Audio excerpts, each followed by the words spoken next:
Buenos días. Buenos días con todos. Soy la licenciada María Montalbán. En esta oportunidad agradezco al diplomado Ravaliati por la invitación. Comentarles, bueno, actualmente estoy haciendo la coordinación de la especialidad de heridas y ostomías. El día de hoy, vamos en la Universidad Wiener, el día de hoy, bueno, vamos a iniciar el diplomado en lo que es heridas y ostomías, iniciando con un tema importante, que es el conocer un poco la piel y el proceso de cicatrización.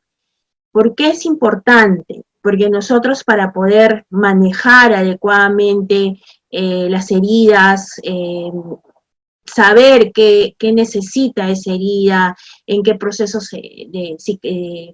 de la fase de cicatrización se encuentra, es importante tener muy claro todo este proceso de cicatrización y, por supuesto, conocer el cuidado, las partes de la piel y el proceso del cuidado de la piel, ¿no? Entonces vamos a iniciar, ¿no?, con un primer tema, que es el piel y proceso de cicatrización.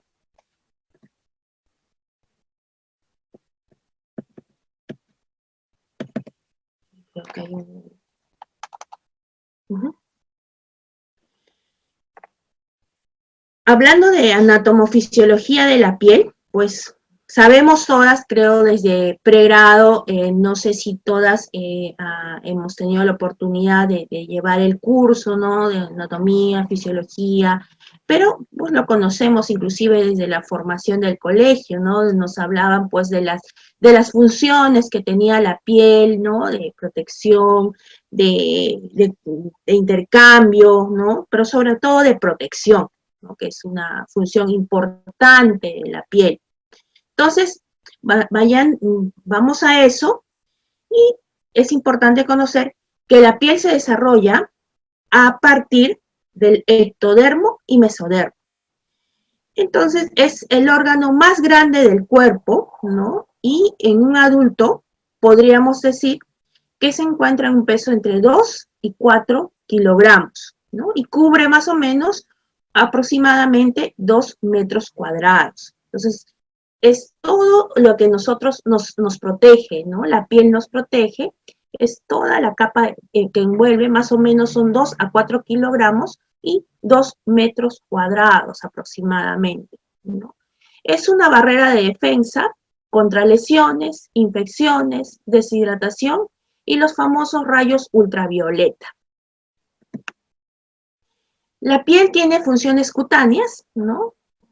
Resaltado las más importantes, digamos, las que tenemos que tener en cuenta en este proceso de cicatrización, que son la protección, ya lo sabemos y lo repetimos, ¿no?, ante agresiones mecánicas, físicas, químicas o microbianos desde el exterior. Entonces nos va a proteger, ¿no?, de patógenos, sustancias nocivas. Cuando se produce una herida en la piel, se inicia una inflamación local porque la piel está protegiéndonos. Es un primer momento que se produce frente a ese daño, ¿no? ¿Quién actúa de protección en este caso?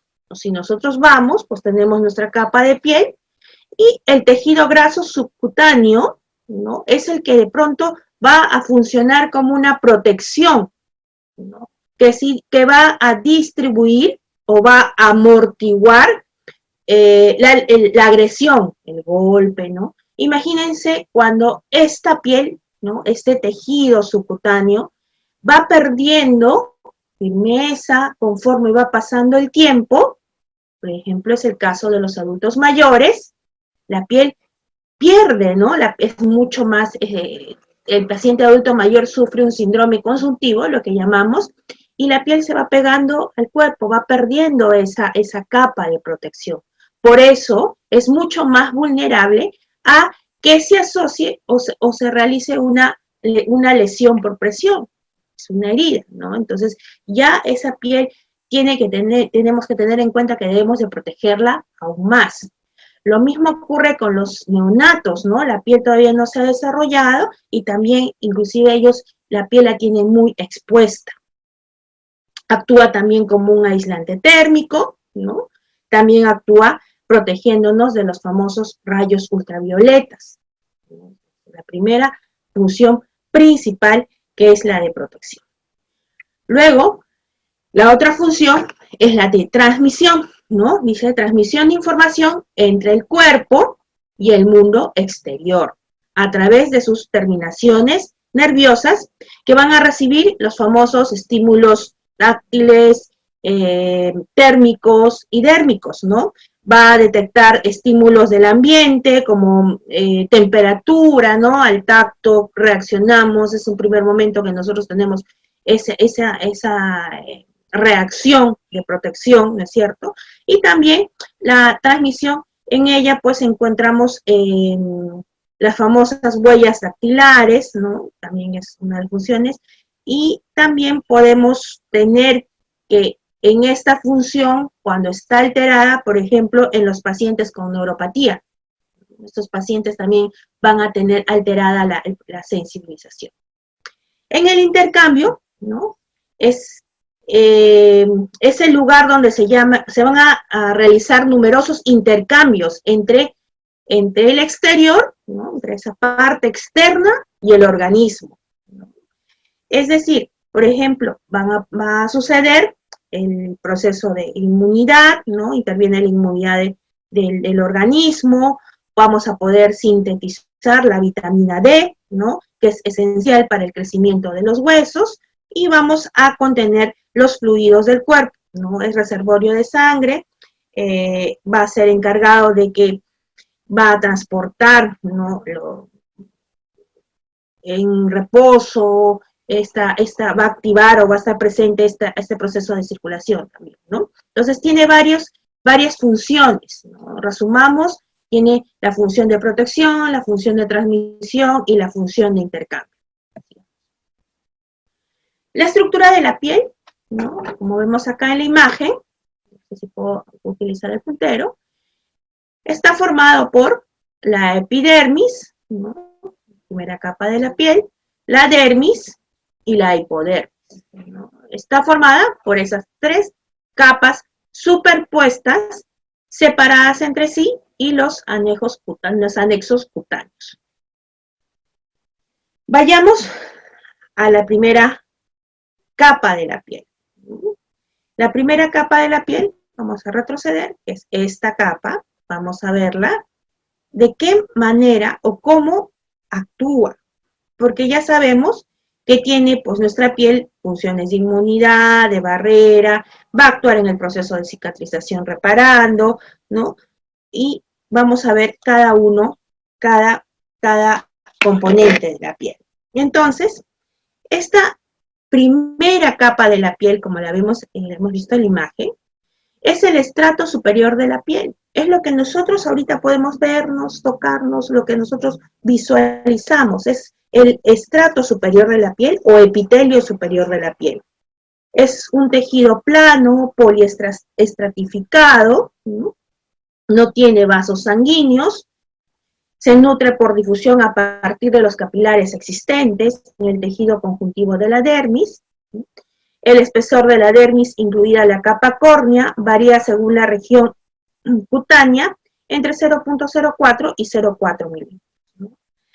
La dermis, a la vez, está organizada o constituida por 4 células que tienen características importantes, ¿no? Son componentes celulares que van a intervenir también en el proceso de cicatrización, como son los queratinocitos, que están en un 90%, los melanocitos en un 5%, las células de Langerhans, que están en 2%, las células de Merkel, que están en 0.1%. Entonces, ¿cómo intervienen estos queratinocitos? Es importante saberlo. Son las células que a medida que envejecen se cargan de una sustancia impermeable, que es la queratina, que tiene una función protectora de la piel. Miren, está en un 90%. Luego tenemos a Los melanocitos, que como ya sabemos, pues son los encargados o responsables de la pigmentación de la piel, de darle color a nuestra piel. Luego tenemos las células de Langerhans, que más o menos encontramos un promedio entre 2, algunos nos dicen 3 a 5% en la literatura, ¿no? Que forman parte del sistema inmunológico. ¿De dónde derivan estas células de Langerhans? Derivan de la médula ósea y emigran hacia el epidermis. Pero son macrófagos, es un dato muy importante, que se dañan fácilmente por los rayos ultravioleta. Luego tenemos las células de Merkel, ¿no? Que es el 0.1%, que se encuentran en la capa más profunda de la piel, como lo pueden visualizar acá en la imagen. Estas células están ligadas a los queratinocitos por desmosomas.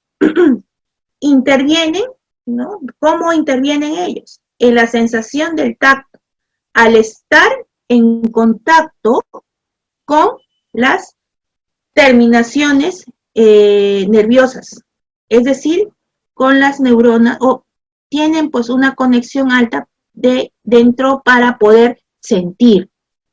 Entonces, estas son las células importantes que componen, ¿no? Que son componentes de la epidermis. Desglosamos un poco y tenemos esa composición a nivel funcional de esta epidermis, porque todo en nuestra piel, dentro de ese proceso de cicatrización, tiene una razón, ¿no? Tiene una determinada función o cumple una función. Entonces, esta está formada por la capa córnea, la capa granular, la capa de células espinosas, la capa basal o estrato basal. ¿Qué encontramos en esta primera parte que ustedes ven, no sé si pueden ver la imagen de la izquierda? Encontramos la capa córnea, ¿no? Esta capa córnea a la vez se subdivide en estrato córneo, ¿no? Que generalmente se caracteriza porque son células descamativas. Es la primera, digamos, parte que nosotros vemos en nuestra piel y es encargada de la diferenciación, y el estrato lúcido, que es digamos, una segunda parte, una segunda capa, que solamente existe en manos y pies y zonas gruesas de la piel. Si ustedes se observan en las manitos, ¿no? En los pulpejos, en la parte de la planta de los pies, ¿no? Es lo que se nota. ¿Qué se nota? Es estrato lúcido. Seguimos y tenemos la capa granular. La capa granular tiene la función de sintetizar la queratoyalina, que es una sustancia precursora de la queratina. Vamos avanzando, tenemos la capa de células espinosas, que ustedes miren es una tercera capa, que se encuentran las células en continua reproducción. Luego vamos bajando, tenemos la capa basal, que es una zona más profunda y cumple una función, y digamos, en esa zona encontramos la unión dermoepidérmica, es decir, la unión entre la dermis y la epidermis. ¿Por qué es importante de resaltar? Porque si nosotros, dentro de lo que es las heridas y el proceso de cicatrización, porque dentro de ello, cuando esta capa o esta unión dermoepidérmica se rompe, nosotros tenemos mayor riesgo de desarrollar una lesión, ¿no? Debilitamos estas primeras capas de la piel que hemos visto, ¿no? Capa córnea, el estrato córneo. Generalmente, por ejemplo, donde podemos ver nosotros que hay daño, que a veces pasa desapercibido, es cuando la piel se expone a la humedad. La piel se expone a la humedad, va a dañar esta primera capa de la piel, ¿okay? Esta primera capa de la piel, va a debilitarla, porque si nosotros nos imaginamos cómo son estas capas de la piel, es decir, son como ladrillos superpuestos, tomémoslo así. Imagínense que ingresa esta humedad, esa zona, comienza a desprenderse, comienza a ingresar esa humedad y daña esa piel, rompiendo esa unión dermoepidérmica. ¿Dónde encontramos eso? Por ejemplo, en las dermatitis asociadas a incontinencia, ¿no? Que es un primer momento en que nosotros podemos encontrar daño en la piel. Y nosotros podemos prevenir, y a eso más adelante lo vamos a ver, cómo nosotros vamos a prevenir eso. Sigamos. A nivel funcional, también es importante saber que esa epidermis también cumple funciones. A nivel de la zona proliferativa, ¿dónde encontramos esa zona proliferativa? A nivel del estrato basal germinativo. Su función es la renovación celular. Interviene en la formación de queratinocitos. Es importante también conocerlo. A nivel de la zona de diferenciación, tenemos el estrato espinoso y granuloso, que es encargado de la diferenciación y maduración celular. A nivel, en la zona funcional, tenemos el estrato córneo, formado por una capa córnea protectora y donde produce la eliminación celular. Es por eso que nosotros encontramos esas zonas a veces resecas, ¿no? Vamos perdiendo esas células de la piel, ¿no? Entonces, miren, cumplen funciones importantes. Y es importante desglosar esto, no solamente en conocer la piel me protege, ¿no? La piel tiene, nos da sensibilización al tacto, sino que para conocer y manejar estas heridas tenemos que conocer el por qué esa epidermis funciona y tiene las células que componen esa epidermis y cumplen funciones determinadas. Entonces ya sabemos, miren, cada uno va cumpliendo funciones importantes que lo vamos a escuchar de pronto dentro de ese proceso de cicatrización de las heridas, porque van a intervenir en ese proceso. Entonces acá, miren, tenemos una imagen mucho más amplia de lo que hemos estado hablando. Miren, tenemos un corte de esa epidermis, donde observamos, ¿no? Ese estrato córneo. Miren que yo les decía que es como una imagen de ladrillitos superpuestos, ¿no? El estrato lúcido, el estrato granuloso, los queratinocitos. Quiero que nos ubiquemos sobre todo de estas células, cómo se disponen. Miren, el queratinocito, el estrato espinoso, las células de Langerhans, las células de Merkel, ¿no? Miren cómo están dispuestos y dónde se encuentran, ¿no? Y miren acá, decíamos la unión dermoepidérmica, ¿no? Acá está la epidermis y acá más o menos nos encontramos en esa unión. Esto es muy superficial y esto ya es mucho más profundo. Entonces, si nosotros comenzamos a debilitar la piel, miren esta especie que le digo yo como de ladrillos superpuestos, ¿no? Se van debilitando, se van separando, ingresa esa humedad debilitando la piel, se asocia la presión, se asocia la fricción, la cizalla, ante esta piel vulnerable, conociendo el origen de las lesiones por presión, y rápidamente se profundiza. ¿Qué pasó?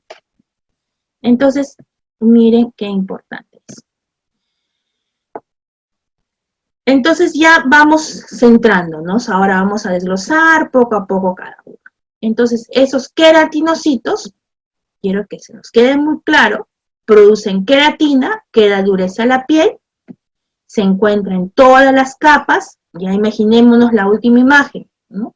En cada capa tiene una forma y una cantidad de queratina. Los melanocitos producen melanina, que da color a la piel y nos protege de los rayos ultravioletas. Se encuentra en la capa basal, las células de Langerhans, defensa contra agentes externos. se encuentra en la capa granulosa espinosa. Los linfocitos intervienen en defensa inmunológica y se encuentran en las distintas capas de esa primera capa de nuestra. Hasta ahí todo claro. Vamos a ser un poquito más interactivas. No manejo muy bien. Un ratito, los estoy viendo y quiero verlos. Entonces, yo los estoy viendo acá. Aquí, lo voy a colocar acá para ver. Entonces vamos avanzando. No hemos visto la primera capa de la piel, la epidermis. Ahora vamos a seguir avanzando. Tenemos la dermis. Entonces esta dermis está formada, ¿no? Es el estrato medio de la piel. Ya estamos ubicándonos. Tenemos un primer momento, primera capa dermis. Ahora vamos a ver la dermis. Esta dermis es el estrato medio de la piel, como ven acá en la imagen. Su grosor es variable. Es importante saber que es delgada en los párpados, ¿no? Se encuentra un espesor de 0.6 milímetros y unos 3 milímetros en la palma de las manos y en la planta de los pies. La dermis es la capa viva de la piel, es altamente vascularizado. Su papel es apoyar el tejido conectivo. Es rico en fibras que hacen que la piel sea elástica y fuerte. Entonces, ¿qué encontramos ahí? Ahí vamos a encontrar el colágeno, el fibroblasto y la elastina. ¿Les suena un poco esto? Quisiera hacerlo más interactivo. No sé si yo puedo hacer preguntas para no estar hablando solita. No sé si hay un moderador ahí para que me pueda apoyar. Entonces, bueno, sigamos. Entonces, miren, de pronto siempre escuchamos, ¿no? El colágeno, el fibroblasto, la elastina, ¿no? Que, miren, se encuentra en esa epidermis. Y acá les puse una imagen que representa eso, ¿no? Piel gruesa en la palma de las manos, en la planta de los pies, y delgada en los párpados. Es una característica. Entonces, esa dermis está formada por tejido conectivo, contiene fibroblastos, mastocitos, histiocitos, tiene matriz colágena y elástica, ramificaciones sanguíneas y linfáticas, presenta terminaciones del frío, calor y tacto, glándulas sebáceas y folículos pilosos, y contiene una gran cantidad de agua.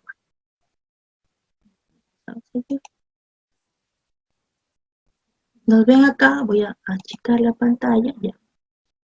Esa dermis, vamos a cortarla también para observarla mejor. Está formada, o encontramos una parte superficial, también llamada papilar. Ustedes ven a la imagen de la izquierda, ¿no? Que se caracteriza porque tiene poco espesor. Es la unión mecánica entre la epidermis y la dermis, ¿no? Está fuertemente unida a la membrana basal.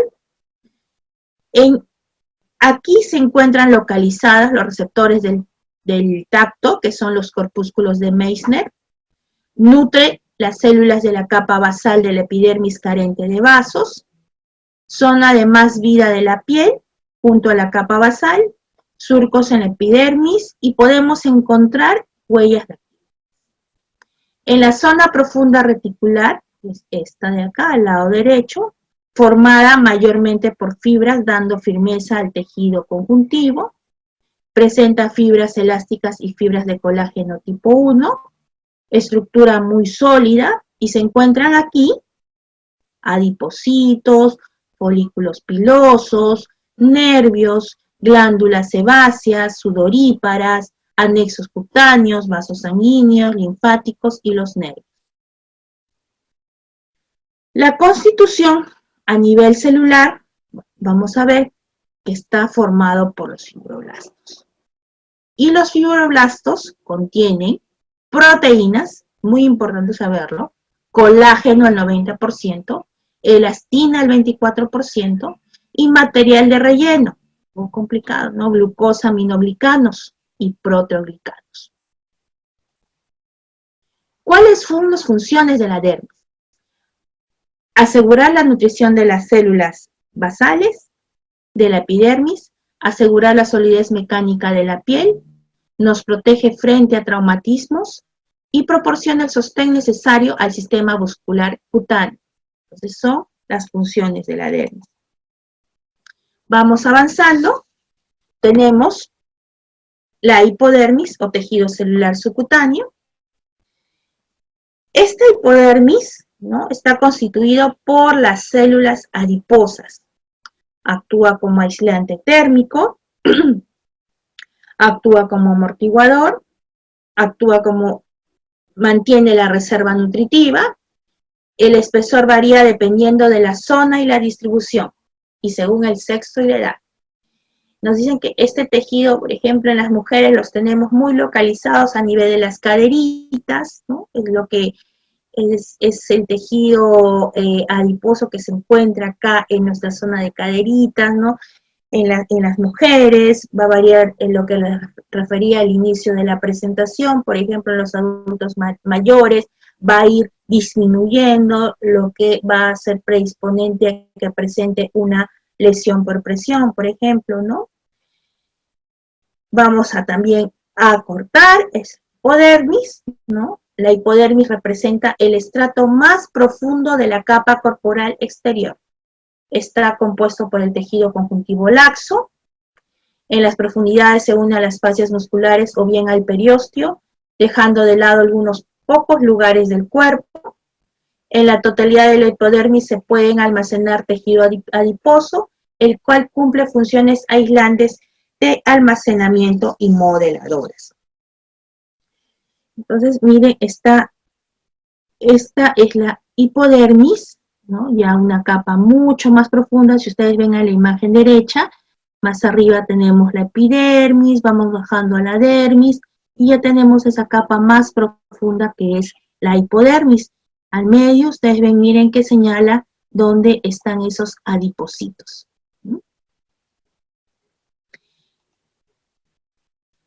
¿Qué contienen esos adipocitos? Los lípidos constituyen el 23% del peso corporal en la mujer, generalmente localizado en las mamas, región glútea, caderas, muslo, y constituyen el 18% del peso corporal en el hombre, glúteos, hombros, zona cervical, abdomen, perdón, anterior.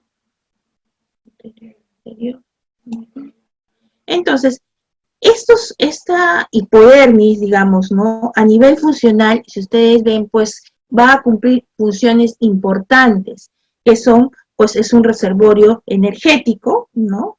Va a mantener el calor de la piel, va a proteger estructuras vitales, y permite el desplazamiento de la piel a nivel de otros planos. Pero sobre todo, nos va a proteger, es una de las funciones de pronto importantes que va a realizar esta hipodermis, ¿no? Otra cosa importante es que aparte de proteger, también nos va a, dentro del sistema linfático, va a cumplir funciones importantes en la autolimpieza de la piel, ¿no? Sus vasos articulares corren paralelos a los sanguíneos y a nivel, digamos, a nivel de localización, ¿no? Va a circular la linfa entre la piel y los músculos, entonces cumple funciones también importantes esta hipodermis, hacerles saber.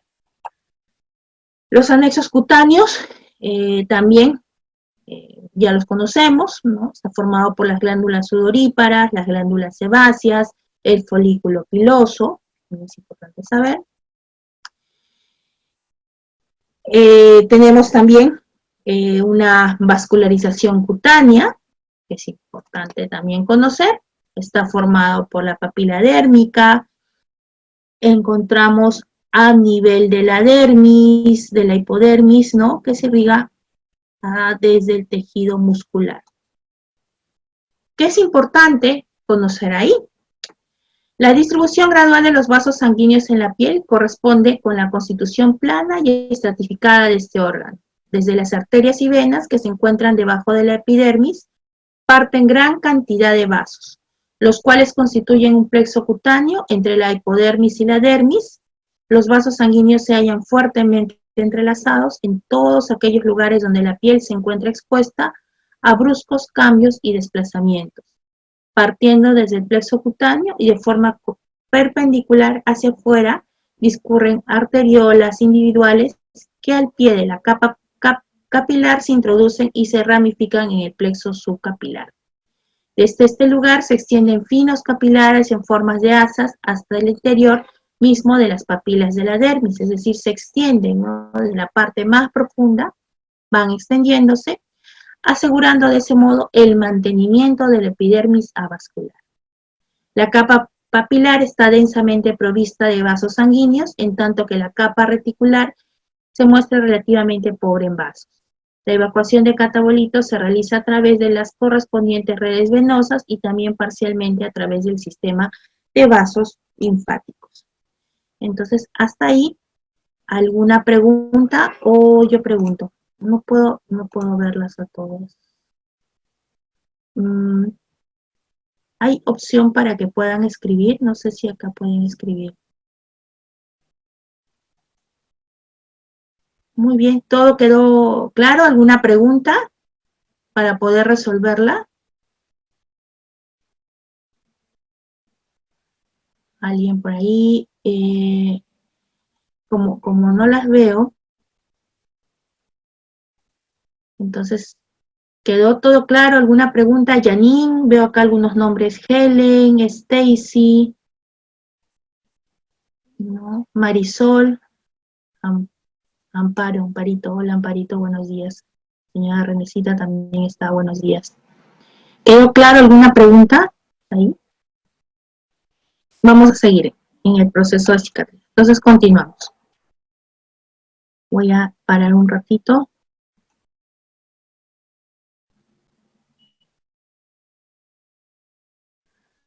Vamos a ubicarnos en la otra presentación, un momentito.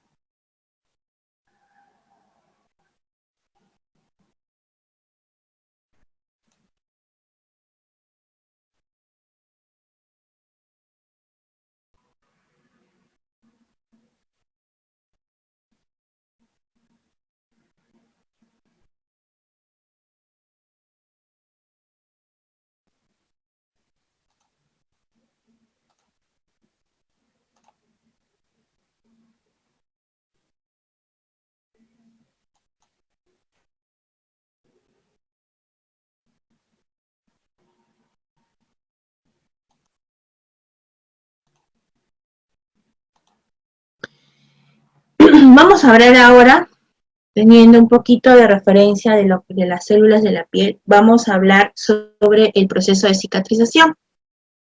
Acá vamos a detenernos un poco para definir ese proceso de cicatrización tan importante que debemos de conocer para manejar adecuadamente nuestras heridas, comprender un poquito en qué estado de ese proceso de cicatrización se encuentra, porque la herida me va diciendo qué es lo que necesita.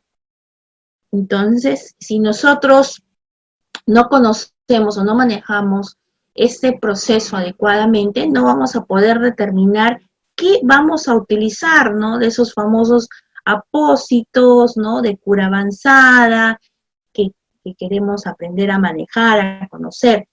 Entonces es importante conocer este proceso con mucho detenimiento. Entonces los objetivos de esta charla son, que ya lo vimos en un primer momento, definir las capas de la piel y sus funciones, que ya lo hemos visto, mencionar las etapas del proceso de cicatrización, conocer las células principales que intervienen en cada proceso de cicatrización. Entonces, vamos a entender un poquito qué es lo que pasa.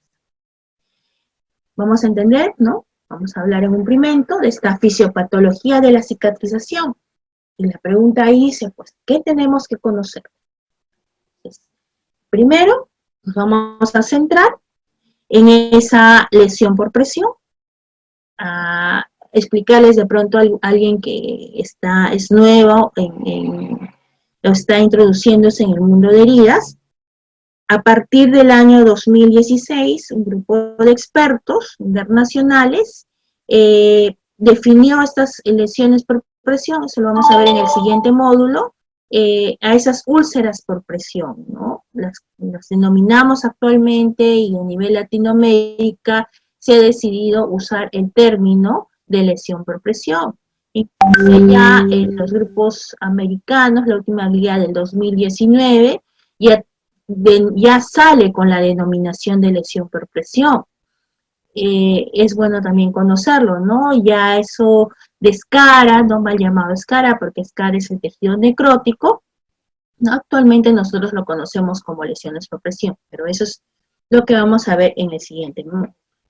Pero es importante conocer que dentro de ese proceso de heridas, ¿no? De cicatrización de las heridas, no solamente nos vamos a centrar, puse como ejemplo acá esta lesión por presión, pero es importante saber que también tenemos heridas como las úlceras venosas, el pie diabético, las quemaduras, ¿no?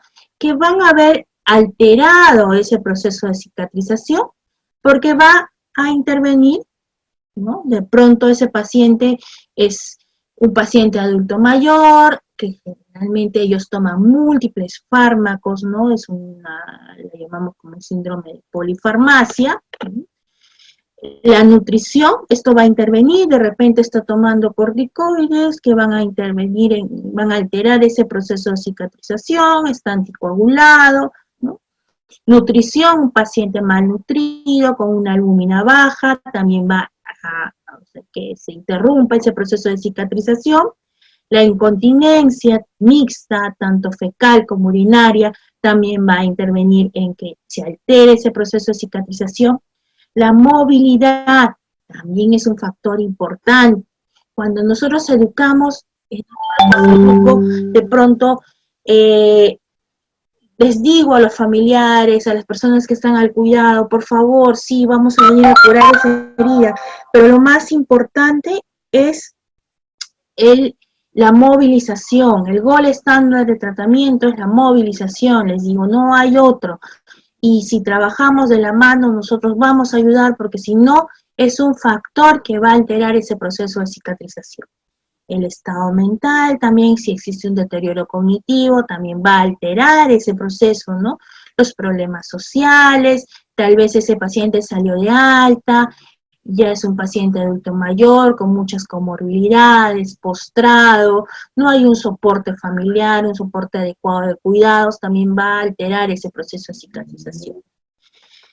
Les puse acá las flechitas, porque ¿qué más interviene en que se altere ese proceso de cicatrización? Una presión mantenida, un déficit de oxígeno, ¿no? Y todas las patologías o comorbilidades, ¿no? Que están en la base también, que pueden alterar ese proceso de cicatrización, ¿no?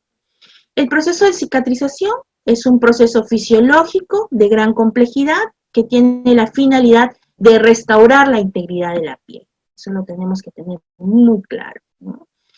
Esto inicia cuando ocurre la herida, es un primer momento, ¿no? Sufrimos esa herida, y termina con el cierre satisfactorio de la misma en 18 meses después. ¿Por qué? ¿Por qué es tan largo?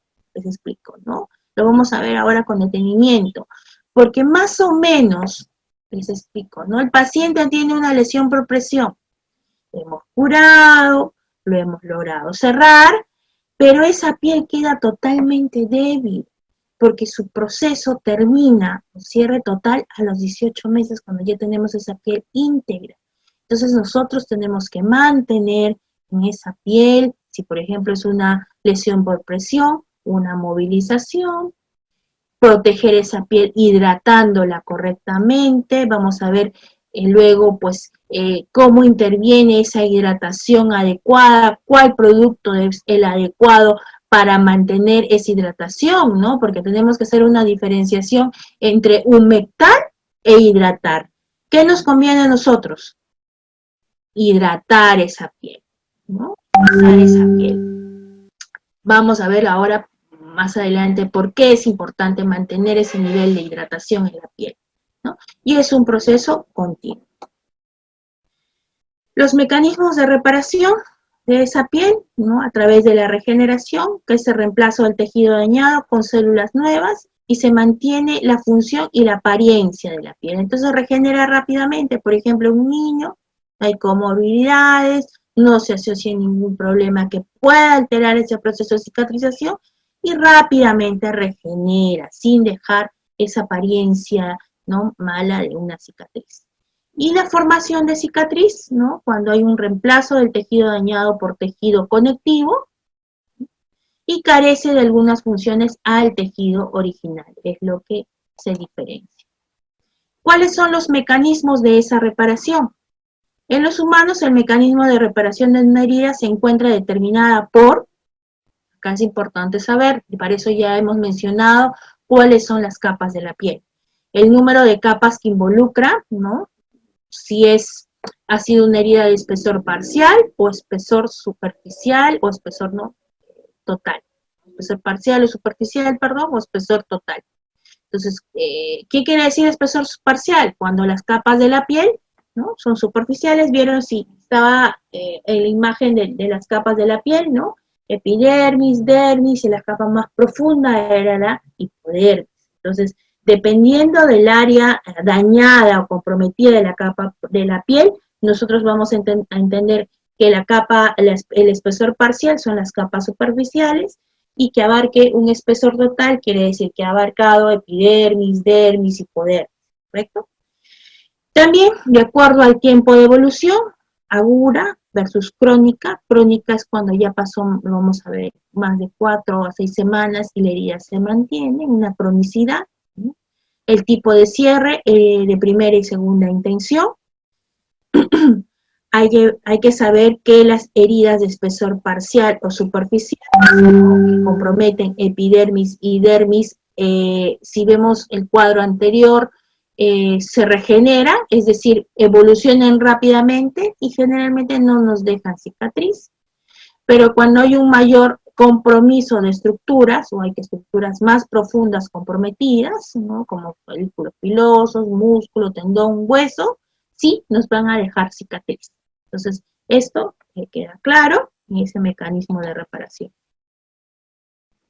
En ese proceso de cicatrización de las heridas, ¿no?, hay que tener en consideración o saber que es importante manejarlas en función de la etiología. ¿Por qué? ¿Por qué es importante? ¿Por qué? Porque la herida va a variar. ¿Qué es lo que ocasiona la lesión por presión? No puedo preguntar, así es que yo misma me voy a responder. La lesión por presión va a originar, ya sabemos, ¿no?, la presión, la cizalla, la humedad, ¿no?, el microclima, son los factores que van a condicionar. Entonces, vimos el cuadrito que puse en la primera diapositiva casi, que cómo era ese proceso de alteración de la cicatrización en esa lesión por presión. Si nos vamos a esa úlcera venosa, ¿qué es lo que está sucediendo? En esa úlcera venosa tenemos un factor predisponente que es la hipertensión venosa, que va a ser la causa de que nosotros tengamos ese problema a nivel no conocido como úlcera venosa. ¿Qué causa el pie diabético, por ejemplo, ¿no? La alteración, factores predisponentes como la diabetes mellitus, ¿no? Que el paciente sea neuropático o isquémico, que predisponga a que el paciente tenga dañado la circulación, digamos así, a nivel de miembros inferiores, y predisponga a que tenga una lesión por las características que van teniendo a lo largo de enfermedad, un pie de Charcot. Si es isquémico también tiene algunas características. Inclusive nosotros podemos tener, cuando el paciente es diabético, lesiones a nivel de los miembros superiores, igual, ¿no? Entonces, las quemaduras también, ¿no? Es importante saber cuál es el proceso o la función según el manejo en función de la etiología, ¿no? Conocer el proceso fisiológico de la cicatrización desde un primer momento, desde que se presenta ese coágulo, ¿no? Ese tampón de sangre, y ahí continúa ese proceso, entonces es importante conocerlo. Detectar los procesos patológicos de cicatrización por déficit o por exceso, y cuando se mantiene un proceso inflamatorio, ¿no? ¿Qué sucede cuando hay esa hipergranulación? Es importante conocerlo. Existe una cicatrización por primera intención, que generalmente se refiere a las heridas quirúrgicas o heridas traumáticas suturadas quirúrgicamente.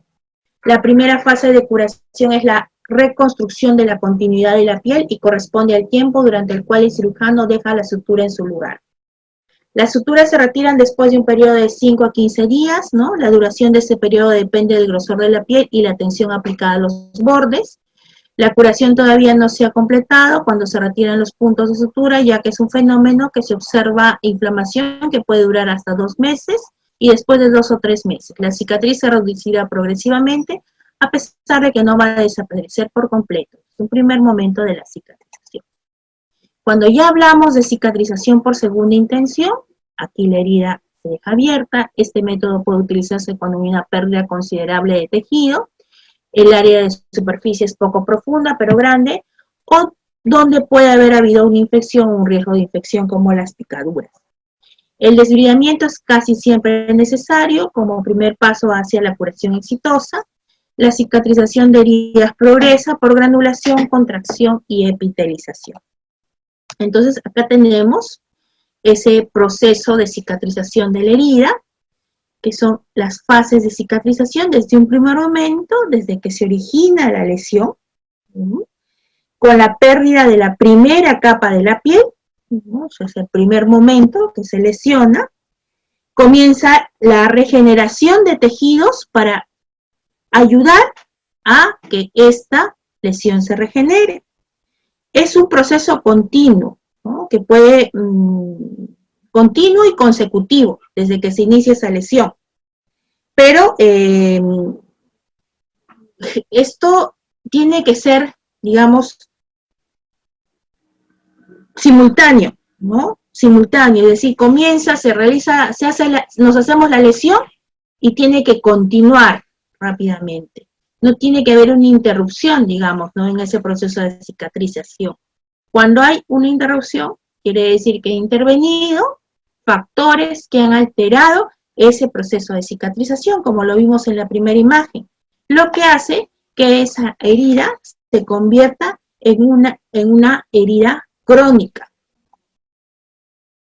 Si vamos, les he resumido este cuadro que nos va a hacer entender, digamos, me van a permitir hacer que les explique qué es lo que sucede en esas fases, ¿no?, principales de un proceso normal de cicatrización. Es decir, nos vamos al cuadro anterior, que siga todo este proceso, ¿no? Desde que aparece la lesión, se produce la inflamación, se produce la reparación y luego la remodelación. Entonces, vamos a ver con detenimiento, porque tenemos que entender y tener claro qué es lo que pasa en ese proceso de cicatrización. Entonces,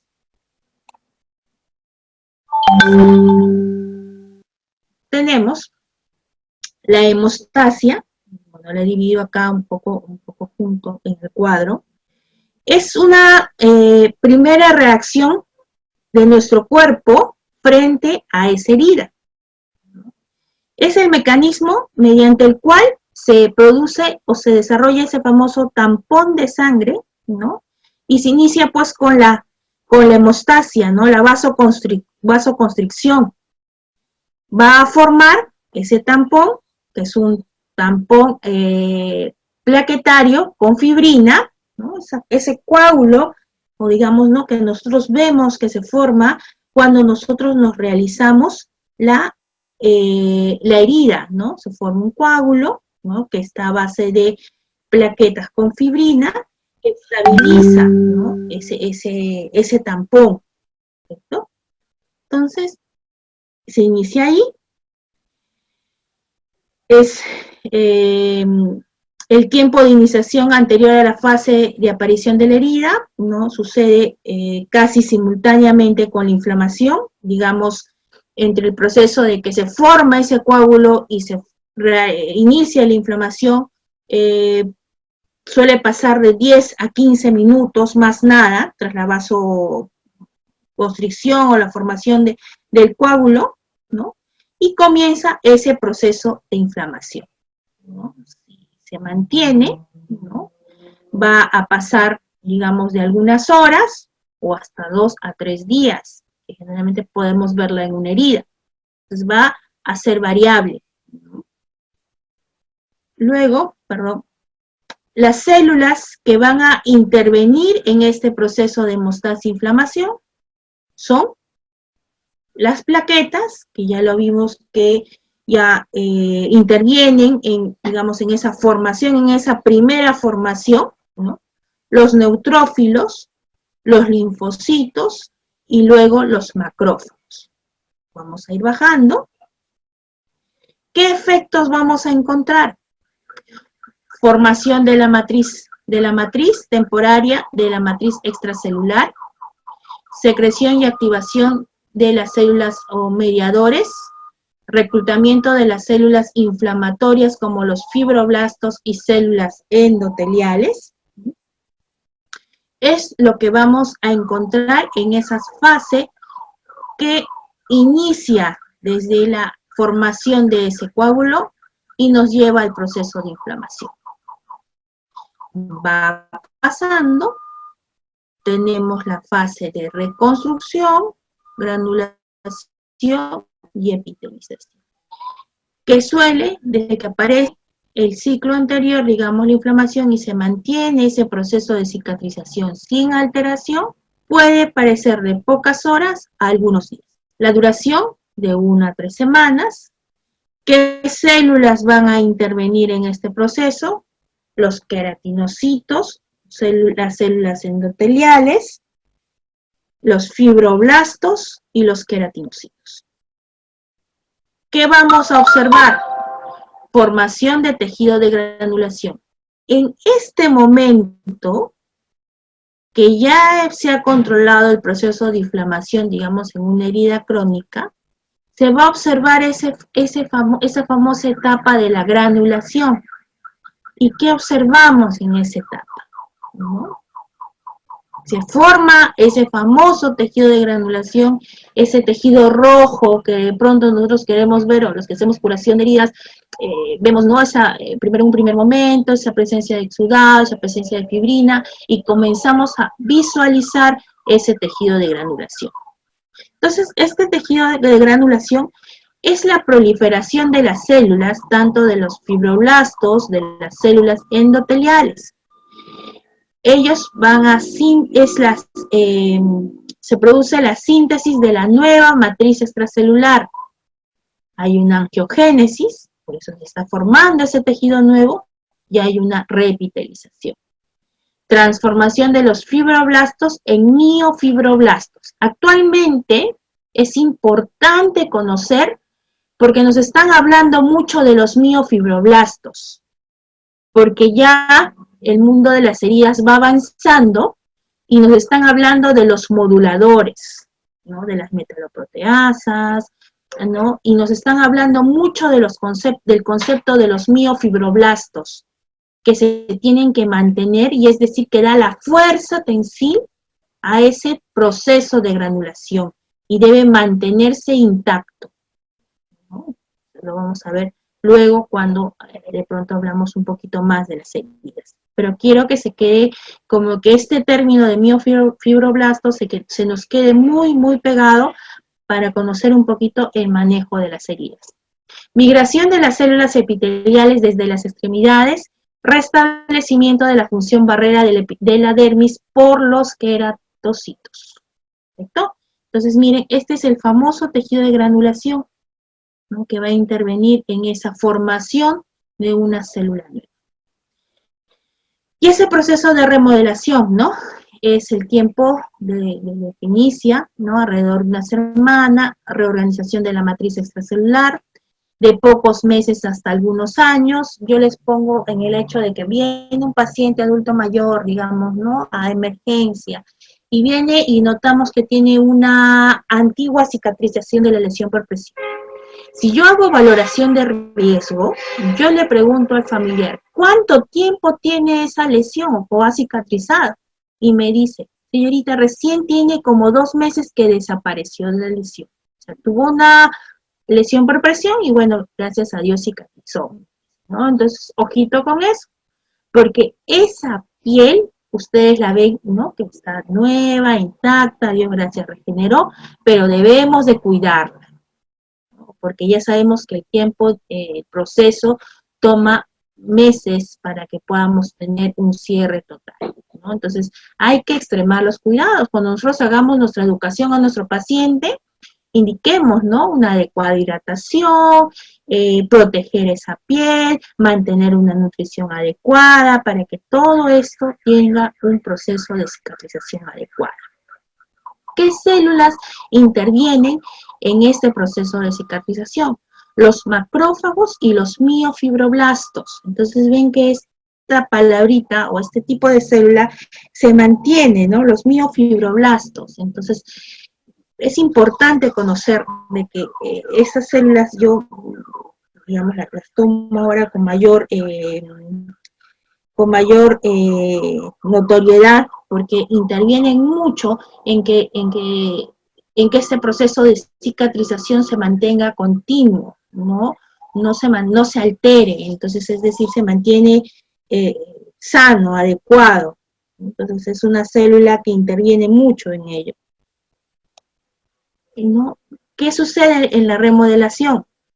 Hay una reorganización progresiva de la matriz sobre la influencia de los miofibroblastos, modificaciones del porcentaje de los diferentes tipos de colágeno, colágeno 1 y colágeno 3, apoptosis de los miofibroblastos, síntesis de una matriz extracelular más fuerte por intermedio de los fibroblastos. Vamos a ver cada uno. La hemostasia, ¿no?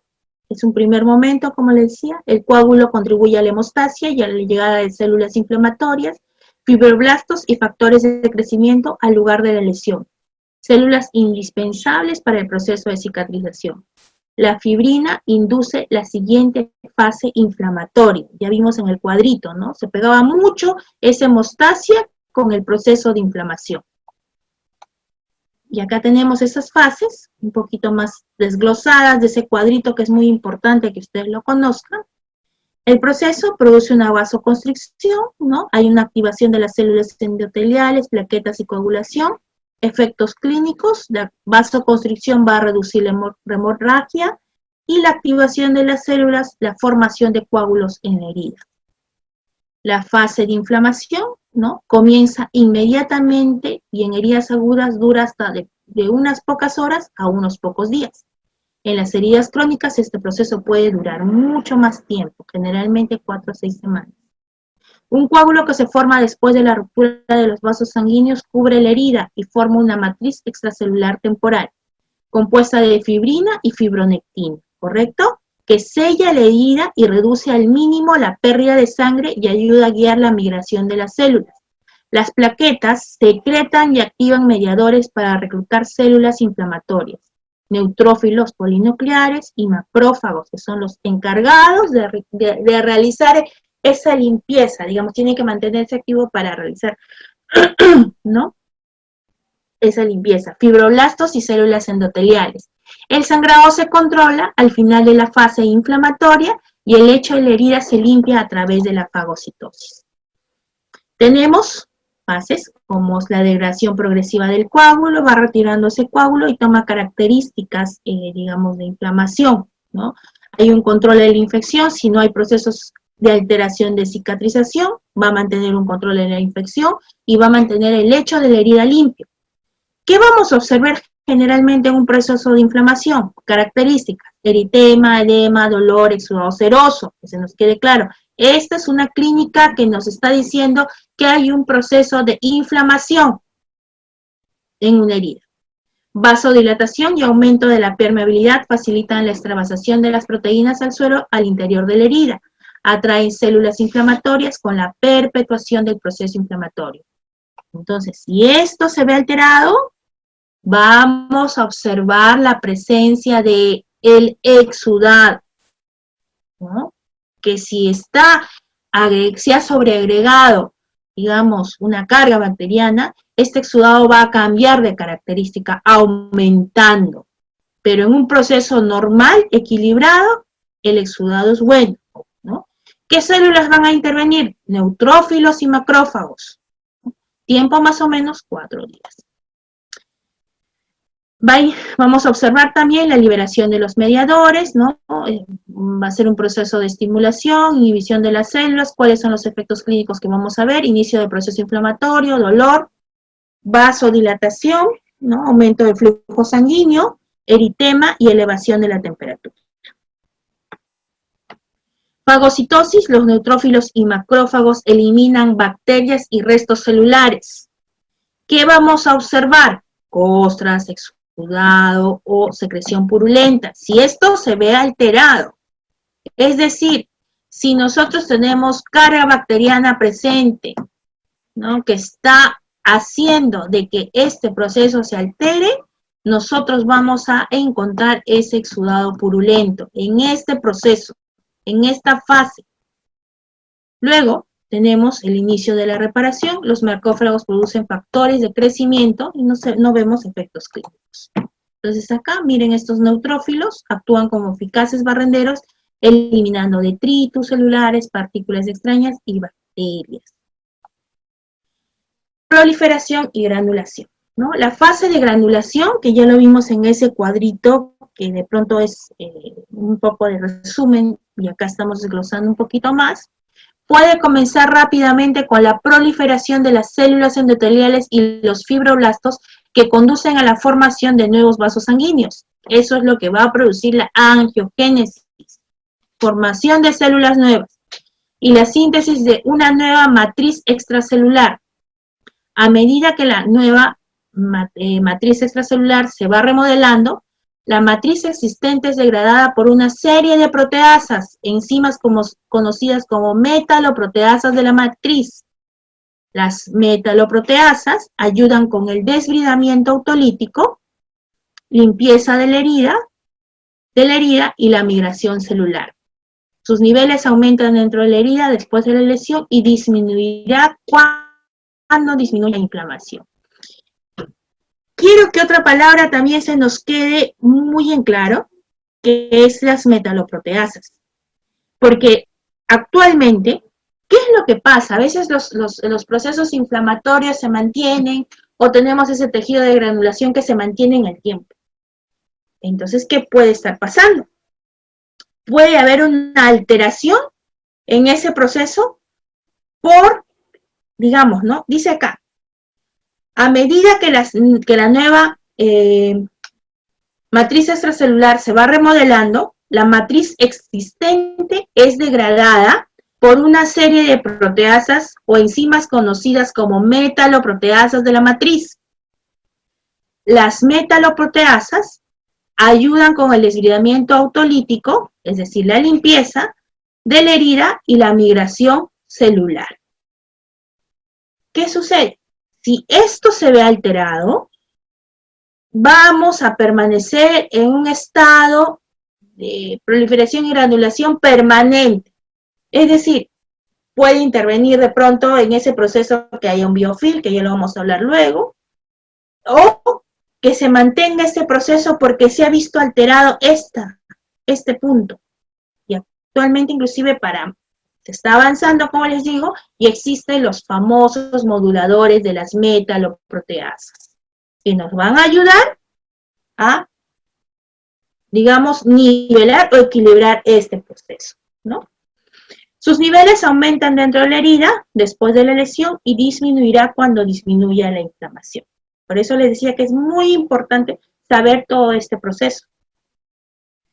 La proliferación, que es la formación de tejido de granulación, restauración de la epidermis, neovascularización, revitalización, Las células que intervienen son los fibroblastos, intervienen en la formación de colágeno, los miofibroblastos, contracción, metaloproteasas, intervienen en la contracción, miren estos, van a dar la fuerza tensil. Nuevamente encontramos a los famosos miofibroblastos. Las metaloproteasas, que son los mediadores, más o menos el tiempo es de 4 a 21 días. Nuevamente, quiero darles énfasis en esto. Una vez que el tejido necrótico se ha eliminado y el proceso patológico ha sido controlado, la neovascularización genera brotes que llenan progresivamente el lecho de la herida, ¿no? El tejido de granulación contiene fibroblastos, colágeno y elastina. Es este famoso tejido que ustedes ven acá, ¿no? Tejido de granulación, que cuando hacemos una curación nos emocionamos y decimos, pues al fin, ¿no? Al fin, después de tanta limpieza, tanto hacer por esa herida, pues conseguimos ese tejido de granulación tan bonito, tan rojo, ¿no? La granulación se detiene con normalidad cuando el volumen de tejido perdido ha sido reemplazado. La hipergranulación debe limitarse a fin de no obstaculizar la siguiente fase, que es la epitelización. Pero también tenemos tejido de granulación bueno, sano, y también tenemos tejido de granulación que está mal. ¿Cómo notamos eso? Un tejido de granulación bueno, ¿no? Controlado, bueno, se va a mantener rojo así, ¿no? Limpio, rojo, íntegro. ¿Qué sucede cuando nosotros, o qué vamos a notar cuando tenemos un tejido de granulación que no es adecuado? Escuché de un profesor que se me quedó mucho y decía, el tejido de granulación no va a ser sano porque va a aparecer como un bizcocho. ¿Qué quiere decir eso? El famoso signo del bizcocho. ¿Qué hacemos cuando nosotros metemos al horno ese bizcocho? Introducimos, ¿no? El cuchillo, generalmente yo uso el cuchillo cuando preparo algún cake. Introduzco y traspasa, ¿no es cierto? ¿Qué sucede muchas veces cuando el tejido de granulación lo observamos? Agarramos una pinza, pasamos, y el tejido es muy blando, que nuestra pinza pasa. Ese tejido no es sano. Lo vemos rojo, pero no es sano. ¿Y qué puede suceder? Un estado inflamatorio que se está nuevamente, ¿no?, formando. Podemos tener presencia de biofilm o alguna carga bacteriana que está interviniendo en ese proceso que lo está manteniendo en un estado de granulación no sano, ¿no? Otro signo es que ese tejido de granulación se comienza a deshacer, ¿no? Se deshace, comienza a deshacer.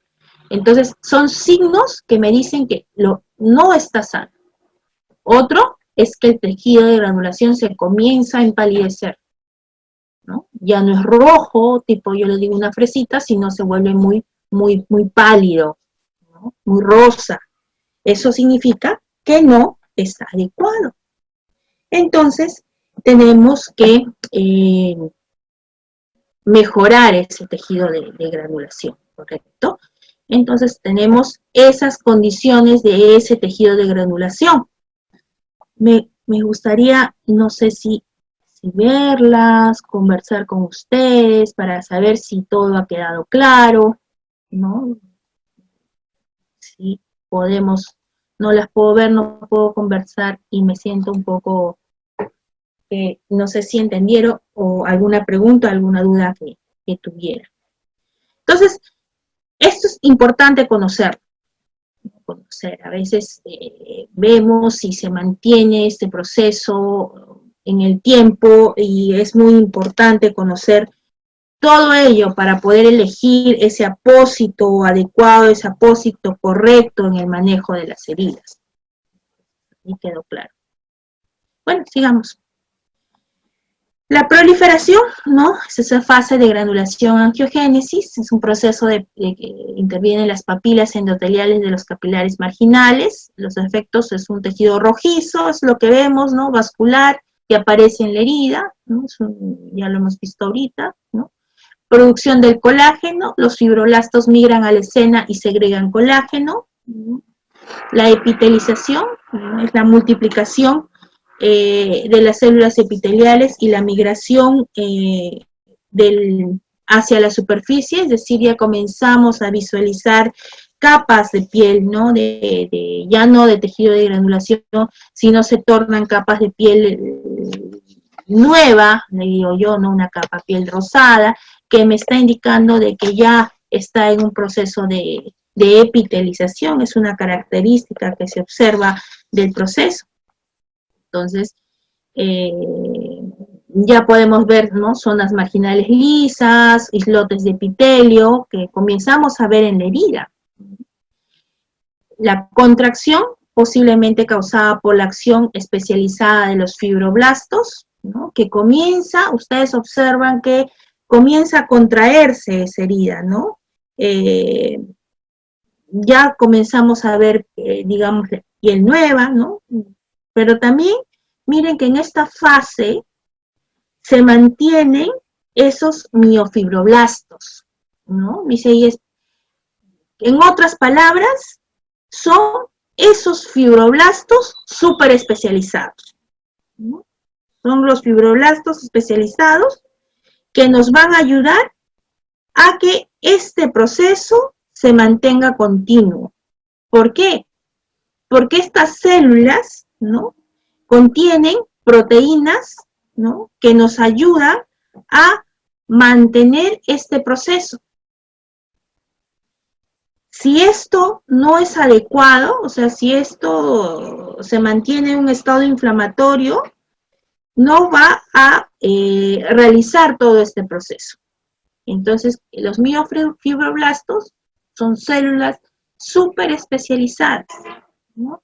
Que van a intervenir, han visto, en todo ese proceso. Entonces, vamos a observar y vamos a sentirnos ya, cuando ya hemos avanzado, que se está produciendo esa reducción de la herida. Sigamos.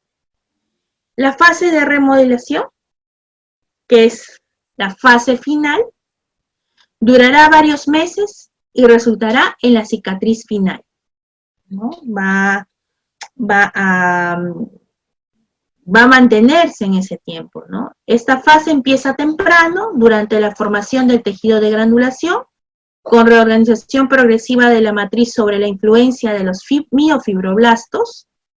Estas células contraen sus haces de microfilamentos que se adhieren a la matriz extracelular, causando la compactación de la red de colágeno y consecuentemente contracción de la herida.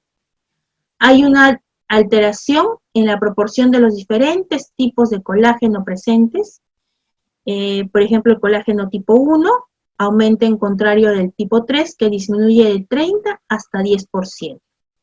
La densidad celular de los miofibroblastos es reducida por apoptosis, dejando espacio libre para la proliferación de los fibroblastos que irán fortaleciendo la matriz extracelular, dando una mayor resistencia a las fuerzas mecánicas. Los fibroblastos, colágeno y las metaloproteasas son, junto con los vasos sanguíneos, los principales elementos en la maduración de las heridas.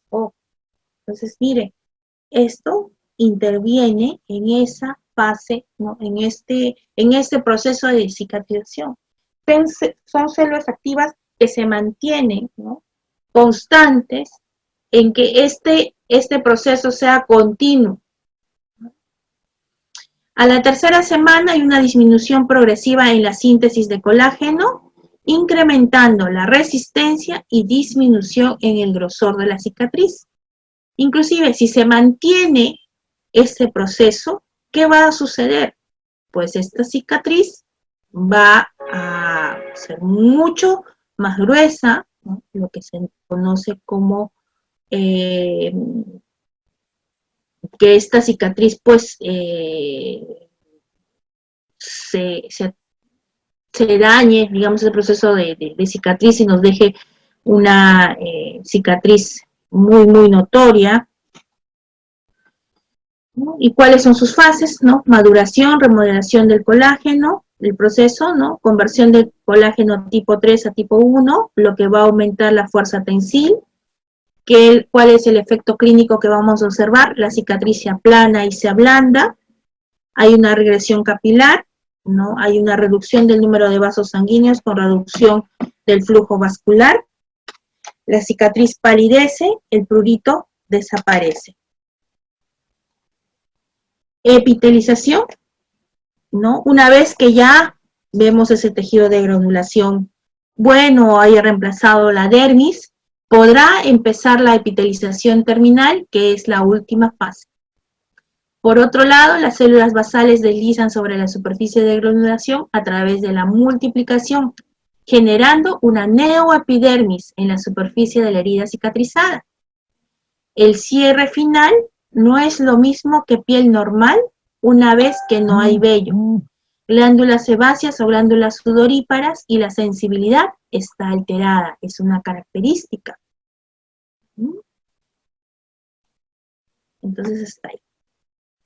Entonces vamos a hacer preguntas o yo me respondo sola, no las puedo ver o escuchar. Podemos comentar, me gustaría que pregunten. Si alguien me ayuda, no sé si hay un moderador o estoy sola.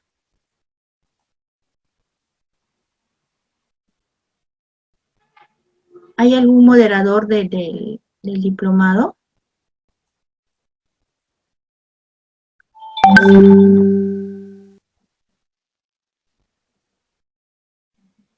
Me están escribiendo. Allá no puedo hablar. ¿Pero pueden hablar las colegas? No pueden hablar. No pueden escribir. Me dicen por interno que puedo escribir.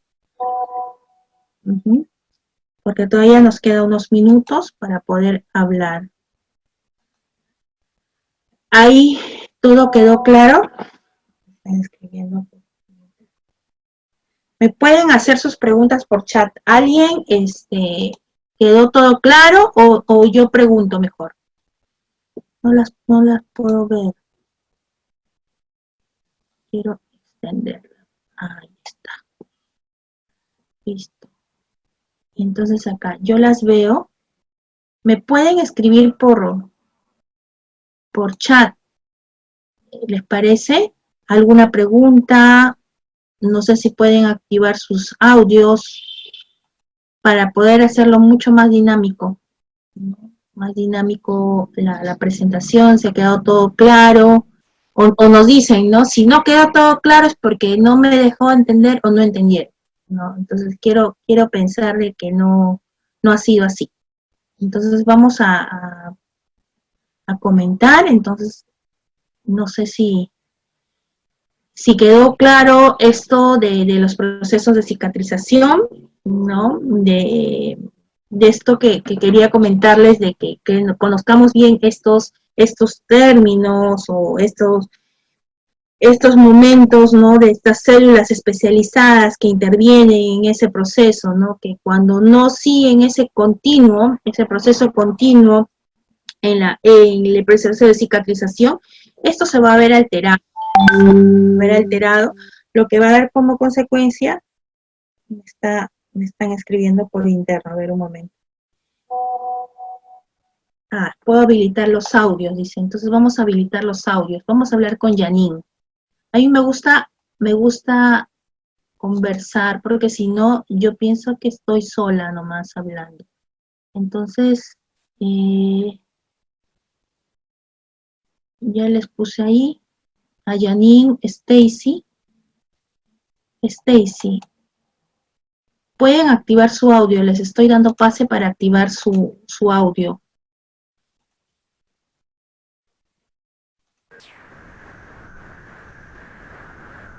A Helen, ya está activado. ¿Me escucha? Ay, les he activado el audio.